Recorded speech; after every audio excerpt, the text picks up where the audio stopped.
that every constituency in this country, in this whole United Kingdom, whether it be from Scotland, Northern Ireland, England or Wales, that every constituency in this United Kingdom which sends a member to this United Kingdom Parliament should be of equal size. And, well, the Honourable Gentleman says, apart from two, and he knows that I disagree on the two. It's a pity about the two. I'll give way to the Honourable Gentleman.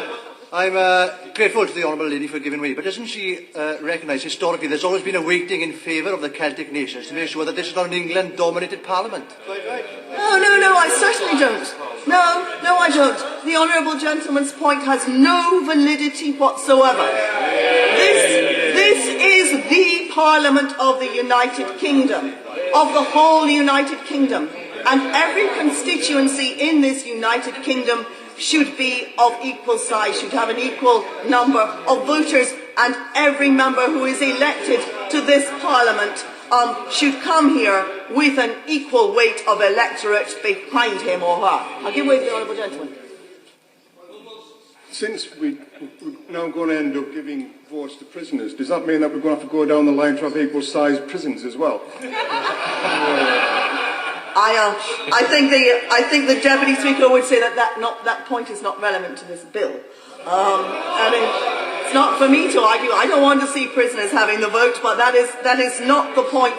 That is not the point at issue. I think the Minister gave perfectly good answers on that this afternoon.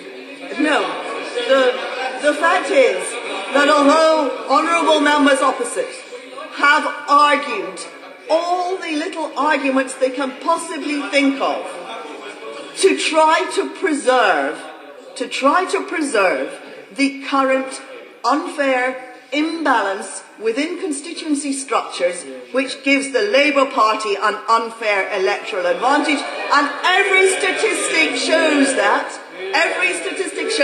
It can't be argued against. It's simple arithmetic. It's not a question of opinion. It's a question of fact. At present, the Honourable Gentleman from the back says gerrymandering. The gerrymandering was done during the last two boundary commissions by the then Labour government. Of that, there is no doubt whatsoever. So, the Honourable Gentleman says I have no evidence. I certainly do have evidence, and it's sitting right in front of me right now. The fact is that in a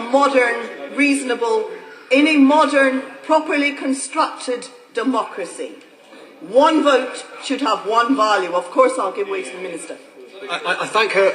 I thank her for giving way. Does she think a system which does not have a public inquiry is more or less likely to lead to gerrymandering? No, I think the point is incompetent. We debated that at very great length last night, and the fact is that public inquiries are not necessary. It is necessary to have a certain amount of time for consultation. Of course there is, and that is in this bill. There is plenty of provision for consultation. We don't need to have long drawn-out public inquiries where political parties spend weeks and months making spurious arguments about old-fashioned boundaries and traditions and hills and mountains and rivers, when actually what they're concerned with is the number of Labour voters or the number of Conservative voters who are likely to be within a constituency. Now, members opposite ought to have the courage to face up to a fair democratic system, and that's what this bill will bring in. I'll give way to the Honourable Lady. Thank you. I'd like to thank the Honourable Lady for giving way.